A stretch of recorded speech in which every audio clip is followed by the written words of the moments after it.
Hi, everybody. It's Craig from Doc Sports, and we're back with Doc's Daily.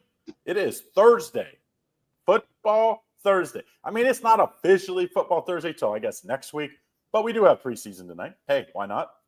It's the 21st of August, Thursday, like I said. Hope everybody's had a great week so far. Hope you're as excited as football as we are.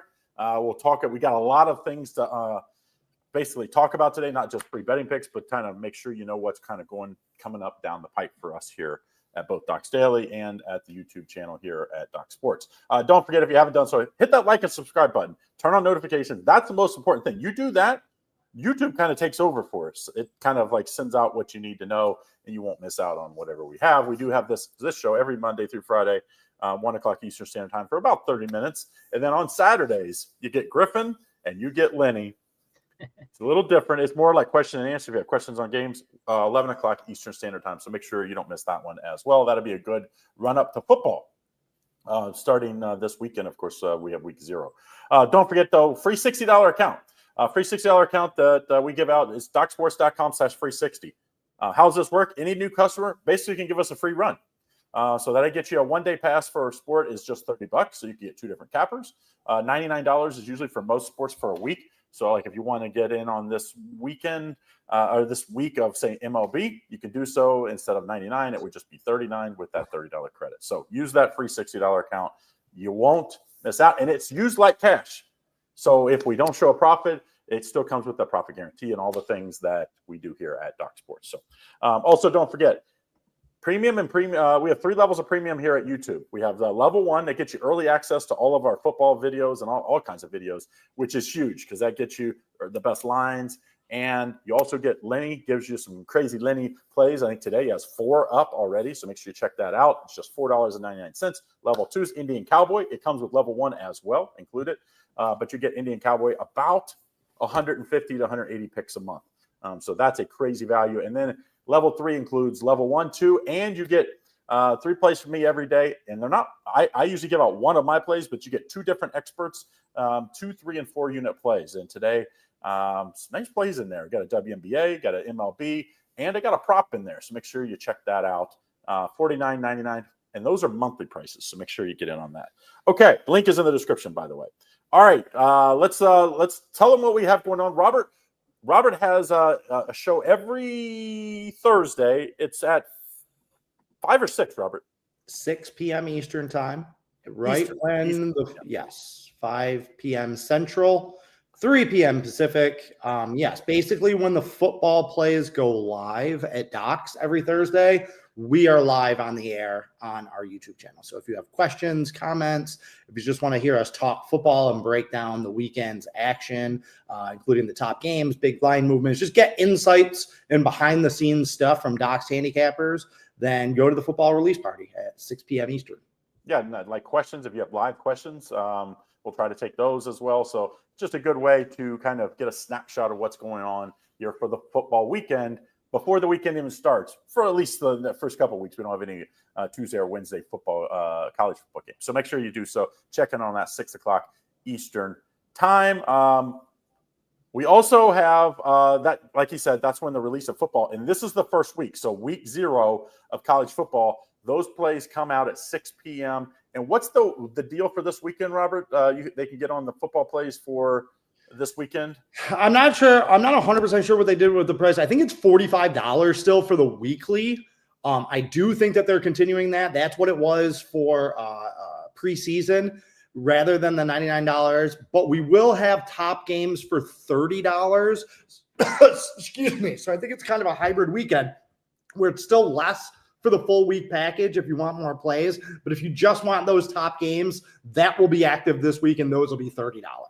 Yeah. So, I mean, most times you're not, especially most guys are only going to have one top play this weekend because there's only 5, 6 games in college football. And, it's week 3 of the preseason. So if you just want to buy those individually, $30 per capper, or you can get the 45 and you'll probably get some sprinkles, some little smaller plays as well, like Robert said. Robert, let's go. Nick, how you been doing? You got anything big here in baseball or WNBA or prop level tonight? Yeah, I like to feel see like a good kid football going too, back right? to school. You know, the excitement there on the first day of school, get to see all your boys. We got football this weekend, so I'm jacked up, obviously college. But yesterday, back-to-back 7-unit winners, especially on the hardwood floor, under in the Dallas Wings and the LA Sparks there at 183.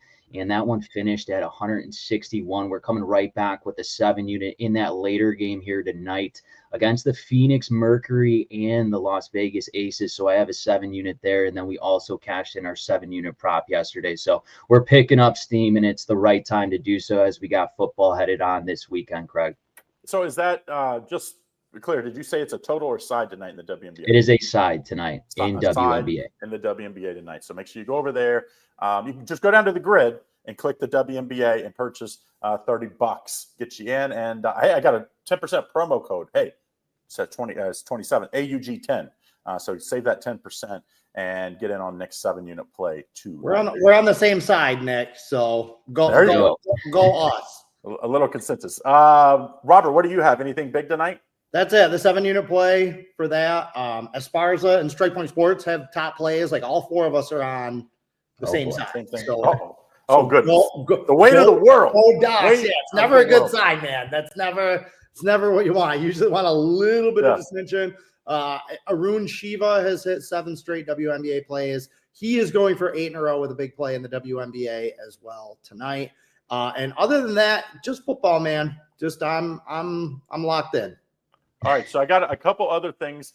I've been on a little good run with MLB, even though yesterday, it's one of those. You go 10-2, and one of them was a 1-unit parlay that I lost. So really, it was 11-1. I really on sides, and then you released 2 plays. I'm up 3-1 in the first inning with the Royals. The bullpen's been great. They end up blowing it late, losing late. And then I had a prop. Same time they blow it. Ralph. I had him over the strikeouts. He has 2 in the second inning, I believe, and he gets pulled from the game with an injury. So I'm like, within a span of 3 minutes, I went from looking like maybe a 2-1 night, a nice little profitable, nice 7-unit winner, and then 0-3.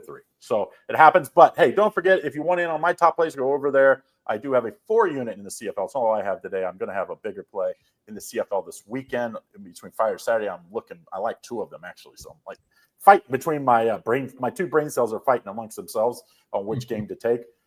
Also, don't forget, Nick and I, we do a rapid fire MLB video every week. We're going to be doing it for Friday. So we cover 5 games. We do it in about 5 minutes. So make sure we'll have that up tonight. So make sure you check that. Also, Indian Cowboy and I, we cover every college football game, every NFL game, and we have all those videos are up here at our channel as well. So make sure you check that stuff out here. And that's why you got to like and subscribe so you don't miss that content. All right, let's talk free play. Let's get that free play out of the way. There's some early games in here today. Robert, anything you like here in MLB today? No. Take Liberty plus 120 to win Conference USA. That is my free play. They are the best team in Conference. Little college football action. They're the best team with the most money, with the most facilities. I think the second best team in that conference, maybe Western Kentucky this year, although they are switching quarterback and offensive system, and they don't have to play in the regular season. I like Chadwell, the coach for Liberty. I think that last year was a little bit of a disappointment to them. I don't see that happening again. And this is one of those conferences where if you make the conference championship game, you get it on your home field. Yeah. So if Liberty makes it and you're sitting on a plus 120 ticket, they're going to be favored in that game. So you'll have the possibility to middle, hedge, lay off, whatever you want to do in that game. So this is one of the rare conference championship odds where, this team should be like minus 140 to win it. So there's still a little bit of value out there. So that's my free play today. I kind of, and you have to go get the full breakdown, but the Western Kentucky game, I kind of think they don't cover week 1, by the way. So make sure you go check that out. Week 0 video up now. Gave my full breakdown on that game. Nick, why don't you tell us what you like here? You have a free play in the MLB? Yeah, let's do MLB. Let's look at the New York Mets and the Washington Nationals here, as the Nationals actually took yesterday's game 6-5. This is a split series here, so we got a rubber match going on tonight, or today, I should say, a little later. We got Sean Manaea back on the mound. He's only 1-1 on this season. He has a little higher end of an ERA, but obviously he's getting back to himself after that injury. He has 32 innings of work with 37 strikeouts. In his last two performances, he went through the sixth inning. So really good outings the last two. And then for the Washington Nationals here, you got Mackenzie Gore, and he's a very public known name here for the Nationals. But the one thing the Nationals struggle to do every time this guy is on the mound is offensive production. They just seem to not do it when he's on the mound. I don't know what it is. He's 5-12 on this season, but he has 165 strikeouts. He's clearly dominant. He averages over a strikeout here per inning.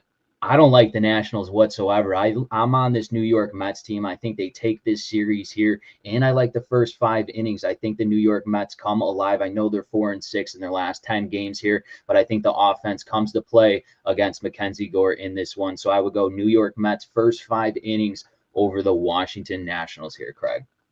You got me a little scared. I think I'm on the other side of that one. I mean, not like heavy. I gave it as a free play. This Mets team worries me. Like, I don't know. Like, they were 1-9 for a stretch just recently, and it's like they win a couple games, and all of a sudden now the odds are just crazy again. It's like they just haven't played the greatest baseball. And I think Gore, he has the stuff, and that's, he has the stuff to be a true ace in this league for a long time. He's had games where he's had that, and he's had games where he's not. I hate laying that kind of number on a team that's won 4 of their last 15 games or something.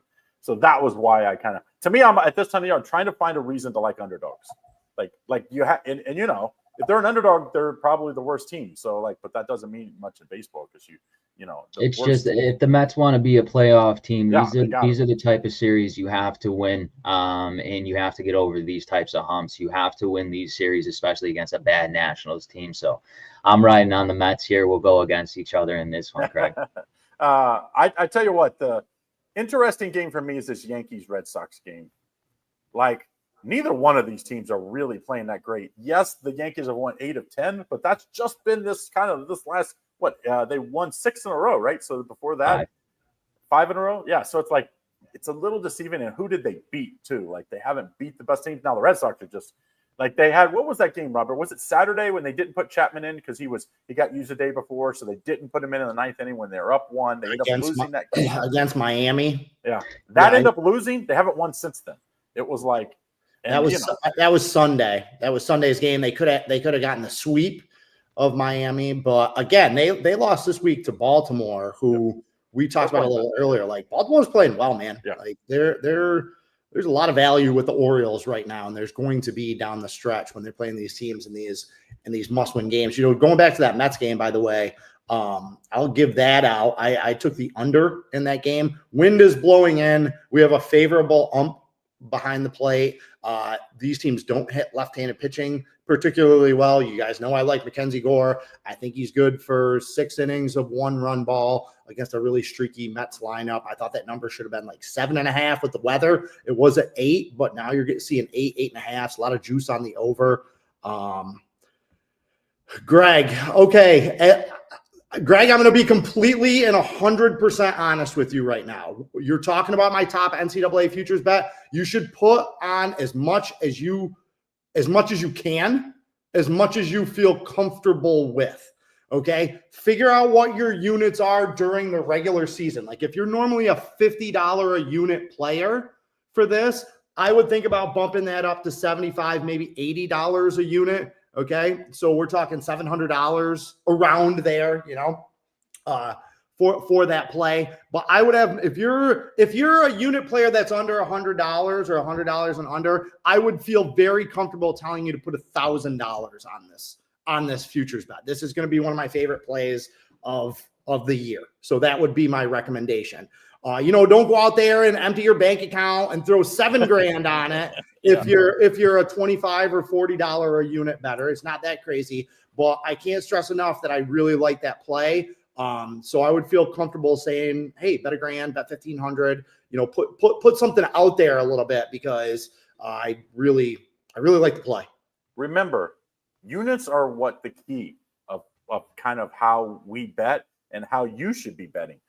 Because you can't bet every game I hear this all the time. You're at a bar and someone will be like, I bet $100 every game. It's like, dude, you're never going to win long term. Right. You should have games that you love that you're betting. Say that's your 5-unit play, and there's games you should be betting half of that because it's only a 2-3-unit play. So flat betting's ridiculous. Like anyone that tries to sell you on flat betting, flat betting for the uninitiated is exactly what he's talking about, betting the exact same amount on every single game. That's ridiculous. Anybody that does that, they may have their spreadsheets and I hit 56.8%. Like they're not making any money. Like not all games are created equal, and you shouldn't be betting them equally. But he's right. The unit system is like the foundation of what we do at Docs. 1 unit should be 1% of your bankroll, period. End of center. I know everybody out there wants to be betting like $500 a game, $600 a game. If you only have like $800 or $1,000 in your account, 1 unit should be 1% of that. Yep. Okay. And then build it up over a long period of time. So, and some people don't do bankroll because they have more disposable income. That's fine.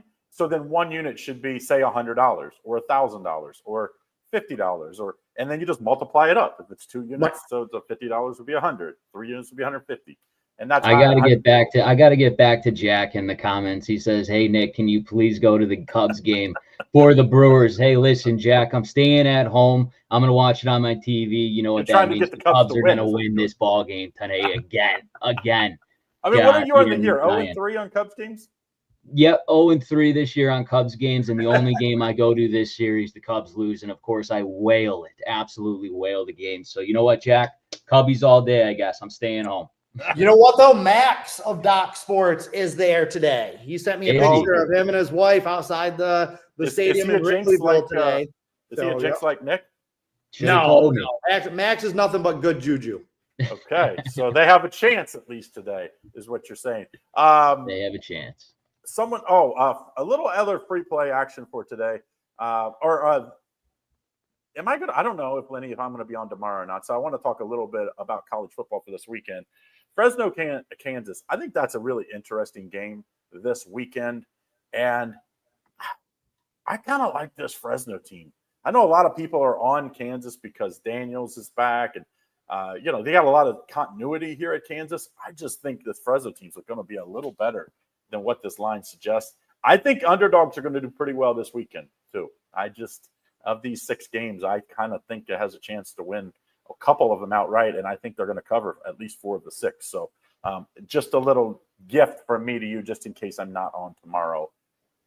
Well, that's right. Well, the money agrees with you. The majority of the action on just about all these games, the exception is the Western Kentucky game. In all the other games, the majority of the betting has come in on the underdogs, and the lines have moved the underdog's way. Like Kansas opened at 14.5, which is a completely different number and completely different value on Fresno State as getting them at 12.5. That Stanford, that crossover, Stanford was favored in that game. Now they're underdogs. Iowa State is getting the majority of the action. That number came off the 3.5. Even in the Boise State, South Florida game, that number's moved 4 points. So everybody's don't you think, Robert, week 1, I always worry, college football and NFL week 0, this is considered week 1, extended week 1. Sure. Be careful when you see line movements because a lot of these lines were released in July.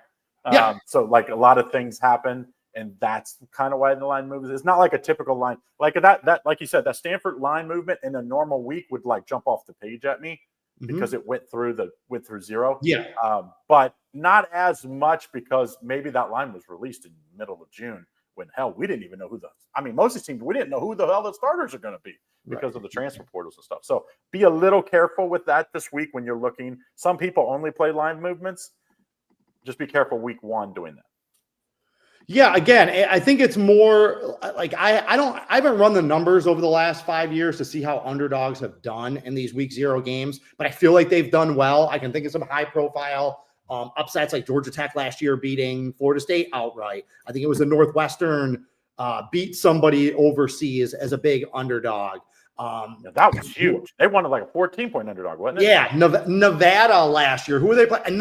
SMU. Didn't they play SMU as like a huge underdog, and they were winning that game in the 4th quarter, ended up losing, but easily covering. So I think that people are playing a little bit of a trend here, which makes sense. Like these teams aren't going to be as sharp because it's so early in the season. So, you don't see favorites come out and just lay the wood in this week. So I think that that's driving the public sentiment towards, I don't know anything about these two teams, so I'm just going to take the points in week 0. Yeah. And to be honest, like that Iowa Kansas State game, that is a great game. Yeah. Like go read about that game. I mean, this could have, the Big 12 is pretty wide open this year.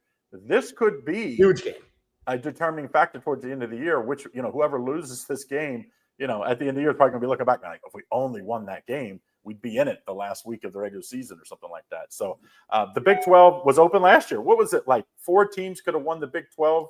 3 teams finished tied. It came down to tiebreakers, and like 6 teams were within 1 game, something like that. Like Colorado, with like 2 games to go, had a chance to if they won out, to control their own destiny. And of course, they lost with 2 games, the second game. So then they end up being out. But so I mean, I think it's going to be like that again in the Big 12 this year. It's just, when Texas and Oklahoma left, it left this conference just wide open. There's no just outspend everybody else. I guess Boone Pickens and Oklahoma State tries to do that, but it's not been super successful for consistency at least. But rest of these teams with like Iowa State and Kansas State, like I still don't understand why these 2 coaches haven't been picked up by somebody else. Because if you could win at Kansas State and Iowa State and you go to a school that has a lot more resources and maybe a more recruiting era, it's like that's crazy.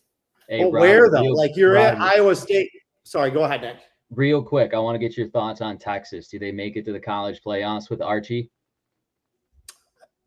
How would I don't know. I can't, I don't know. Like if they lose this game at Iowa State, okay, Texas. What is that going to do to them mentally? He's saying Texas. Texas. Right. Archie Manning. They're playing at Ohio. Oh, did I say Iowa State? Yeah. Ohio State. Yeah. If they lose that opener at Ohio State, okay, what is that going to do to them mentally? We have seen that happen where teams, top 5, top 10 teams playing these marquee week 1 games, lose, and then they kind of never recover. They give up another game somewhere along the line. Like I thought Texas was better last year than they were this year. Like I think their roster is better. And I just feel like I think Arch Manning's going to be really good, right? Like I think he's going to be good. I'm not betting on the guy to win the Heisman. Like I'm not expecting him to come out and be the best quarterback in college football by like this wide stretch. And I feel like everyone is kind of taxing Texas that way in terms of just expecting him to step on the field. I mean, look, Peyton was a great college quarterback. He never won a national championship. So I'm more on the bet against Texas, fade Texas a little bit, just because everybody on the public is over here with them. So I'm just going to stand over here and kind of make them prove it, basically. I mean, they lost to Georgia twice. Ugly, by the way. Both games last year. They lost to Ohio State. It's like, I thought the SEC got a little too much credit last year. I thought the middle of the conference was just average, so they beat up on a lot of bad teams last year. They not bad. Credit. I won't say bad, but they just weren't. They weren't the SEC that we saw 8 years ago when it was like every team could beat anybody on any given day. I don't know. Whoever scheduled this for Texas play like no favors.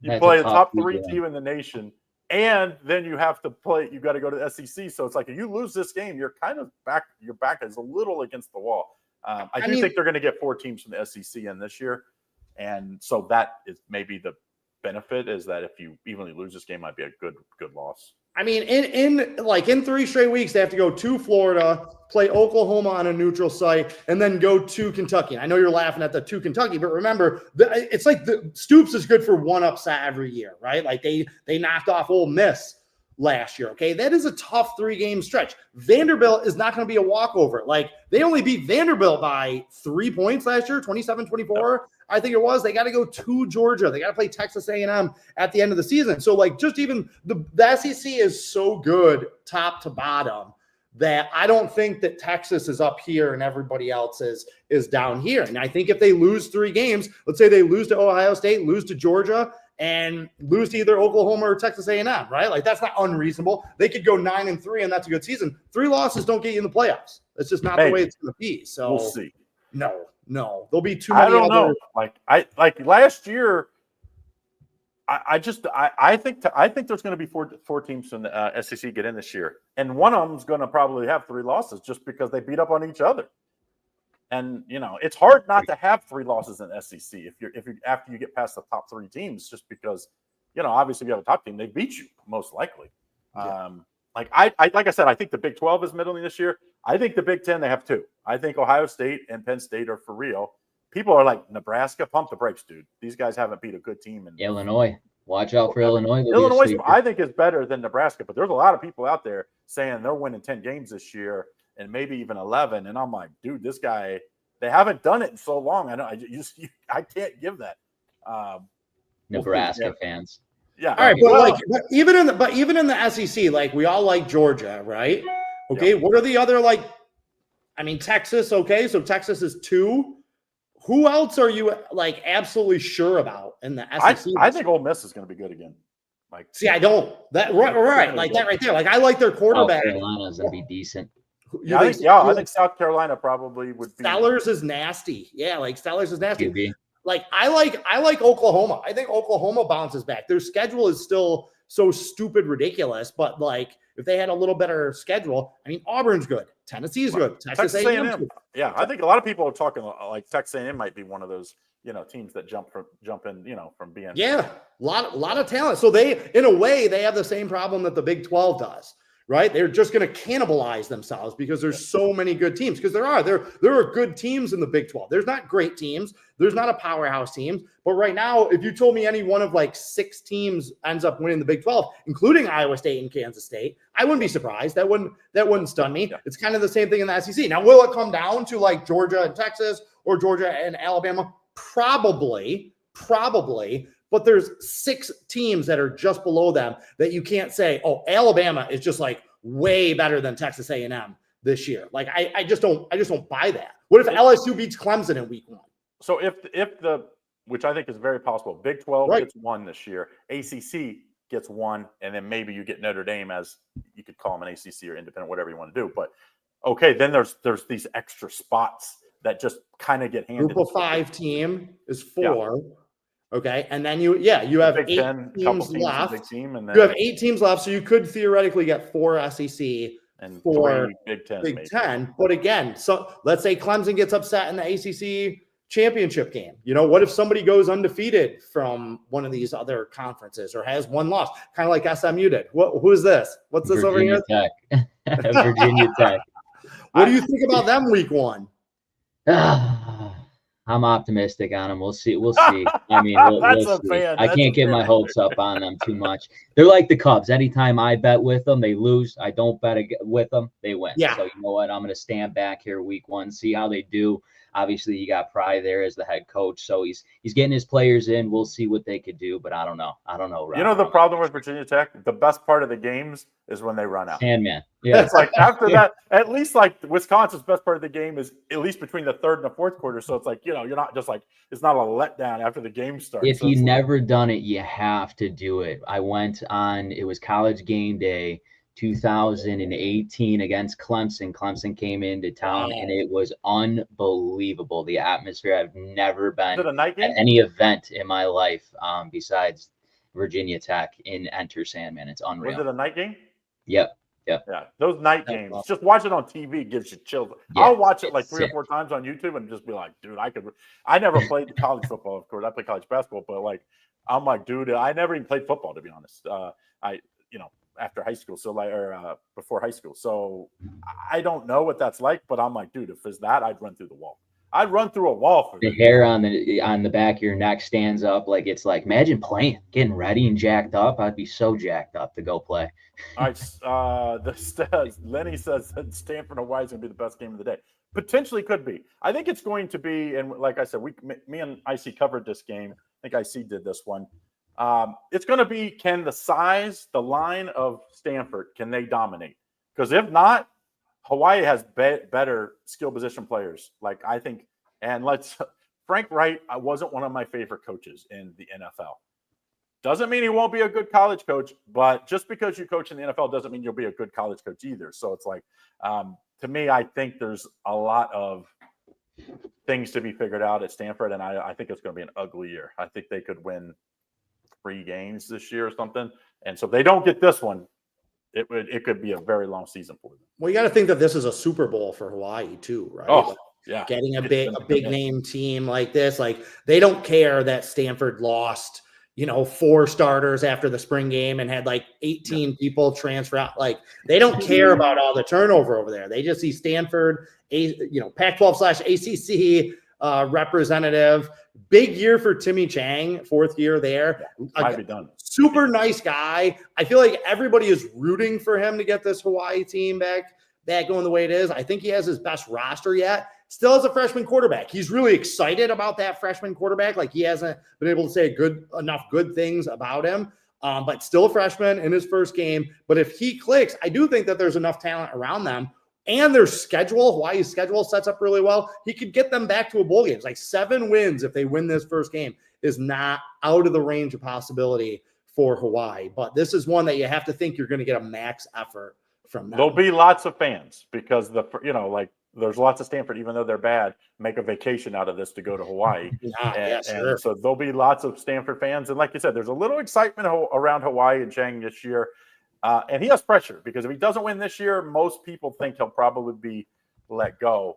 So we'll see. That should be an interesting game just because it's like if you're wrong in this game, you're gonna know right away. You're gonna know right away if the offensive defensive line of Stanford just can't dominate. It's going to be a long day for Stanford. If they can, it's going to be a long day Hawaii. So, like, this is one of them. Like, this is like betting the first what's the no-run first inning. Right. You're going to know right away. It's like, oh, yep, we won. It's like betting the coin flip on the Super Bowl. Like, oh, if I'm one, I'm good to go. So that's interesting games. But, of course, whoever I'm on tomorrow, if it's me or anybody else, we'll probably talk more college football. Any NFL preseason games you like this week, Nick? Yeah, let's look at the game tonight. I mean, the New England Patriots and the what do you got? This New York Giants there, and both of these teams, they're 2-0 entering this game. And you see the New England Patriots there. They scored 65 points in 2 games. That? Say New England Patriots. New England Patriots. New England. I heard it, Craig. I heard it. Just rolls off the tongue. That Chicago accent rolls off the tongue. The Patriots, they put up 68. And I'm looking at this game, obviously, with the New York Giants, -6.5. But you look, they've been blowing out teams by margin there. Obviously, the Jets last week here. You got Russell Wilson. I know he threw a pick, I believe, in last week's game, but he looked okay in that opening drive, especially with that bomb. And then you got Dart, and then you got Jameson Winston for the Patriots. I'll say, I won't say New England. And for the Patriots, DeVito, right? They still have Tommy DeVito. Right? They got Tommy DeVito in there. You can't shy him a little. Hey, how you doing, Italian? But Josh Dobbs, that's all you got, obviously, with Drake May. I like what New England, the Giants are doing here. I would lay the points. I know the Patriots defense has been playing good in the preseason, but I just think this offense for the Giants tonight is too dominant with all those quarterbacks and trying to get to QB2. So I like the New York Giants here, -6.5. I know it's a number, but I think they get it done tonight at home. More overs. Craig, we're going to see more overs this week. That's been the trend. Historically, week 4, because I always say the last one. Week 4 was low scoring. Like we don't really have enough data, I think, what week 3s are going to be. But I kind of think it's going to be like a lot of people have played a lot of starters week 1 and 2. Do you really want to risk? Like New England's played great. Do you really want to risk May? Because if he gets injured, the season's over. The season's over. I mean, they don't have a whole lot of depth at receiver. One of those guys go down, seasons could be greatly destroyed. So to me, I think the Patriots are going to get in and out. Vrabel's like, hey, I saw what I want to do. We were 2-0 when we played our guys. We want to go into week 1. Now the Giants, because there's Dart still thinks he's going to be starting here in the next couple of weeks, and he's playing like it. That dude, it reminds me of the year when Manning went there, Eli went there, and Warner started, if you remember, week 1, maybe even week 2. He made it like 7 or 8 weeks, maybe. No, it was like 2 or 3. And I thought it was like 7. It was very short because we were just talking about like, do you think Dart? Well, I think it was 3 weeks he started, and he got in the 4th game. Like he didn't start, but he got in. And I think someone said, do you think Dart makes it quicker or like longer than what Eli did back? Because it's very like Dart is the future there. Like he looks. I thought he was way overrated in college, but he looks great so far. Eli started 7 games his rookie year. New York, Jackson Dart shouldn't see the field once this entire season. You think? You don't think he's better than Russell Wilson? Really? It doesn't matter if he is. It doesn't matter if he is. You don't start rookie quarterbacks. You don't. There's nothing good that's going to come from it. He's not going to lead them to the playoffs. So why Hold risk? on a second. Jaden Daniels led them to the playoffs last year. Jaden Daniels, rookie quarterback. Right, and Stroud. So everybody's got like one outlier. For every one of those outliers, I got 10 guys drafted in the first round over the last 10, 15, 20 years. Half of them that aren't even in the league anymore. Okay, like you draft a rookie quarterback, then you let him sit and watch. If it was good enough for Patrick Mahomes, Aaron Rodgers, Tom Brady, Phillip Rivers, Drew Brees, Eli Manning, like those guys were behind Hall of Famers. It doesn't matter. They said Alex Smith wasn't a Hall of Famer. Russell Wilson is a Hall of Famer. Like, I will say this: Russell Wilson is a Hall of Famer. So that's my point. What's going to be better for his development? Sitting and watching Russell Wilson go through the process of a whole year. Okay, getting those extra reps, studying, and then coming in next year fresh and confident, or going out there in the middle of the season, they go 1-7 in his games. He gets sacked 27 times, throws a bunch of interceptions, and now we got like another Bryce Young situation on our hands. Like rookie quarterbacks should never start. Caleb Williams shouldn't have started last year. I wrote about this. They should have kept Justin Fields, played him last year, and let Caleb Williams sit next year. Like no rookie quarterback should start, man. They shouldn't. Like the NFL has been a failure at developing quarterbacks over the last 25 years. Like you have to look at the process and say, hey, are we doing something wrong here? And then you have all these second chance guys, Sam Darnold, Baker Mayfield, Geno Smith, guys that started too early and washed out. Now are viable quarterbacks. Why? Because they have experience, because they're older, because they know what they're doing. Like it's ridiculous. They're also on teams they don't have to be the savior.